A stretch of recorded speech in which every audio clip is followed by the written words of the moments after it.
الهبل ده؟ وانا كنت بذاكر ايه؟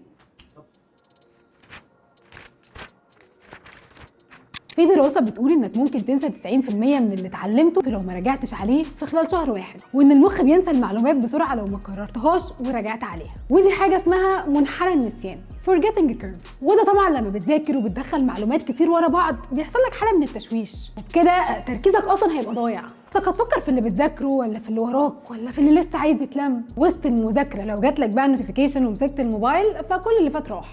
في حاجة تانية بقى أهم، إنك تبقى قاعد بتذاكر وما عندكش ثقة إنك هتحفظ اللي بتذاكره أصلا، وإن كل اللي هتذاكره هيزول مع إنك حافظ تراكات دي كلها. سبحان الله،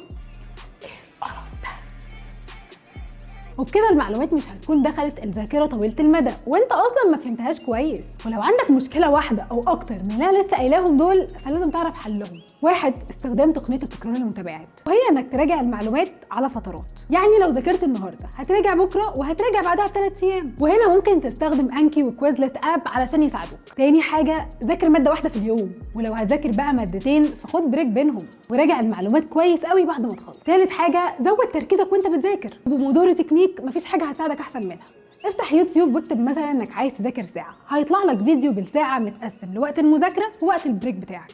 ولو بقى مفيش نت ما تظبط الالارم عادي، ما عندكش حجه اهو. رابع حاجه، خلي تفكيرك ايجابي وقول لنفسك انك جامد وهتقدر تلم المنهج وتفتكر كل حاجه ذاكرتها عادي. هما يعني اللي فاكرين المنهج احسن منك في ايه؟ ها؟ خامس حاجه، ما تفهم المعلومات بشكل اعمق اكتر، ودي بقى هتوصل لها لما تشرح المعلومات لنفسك او لاي حد تاني، وانك تعمل لنفسك خرائط ذهنيه وتقعد تحل تدريبات طول الوقت. ودي بقى الحاجات اللي انت لو طبقتها اضمن لك معلومات ما تتنسيش ومذاكره ولا اروع. جامد جامد جامد جامد جامد جامد جامد.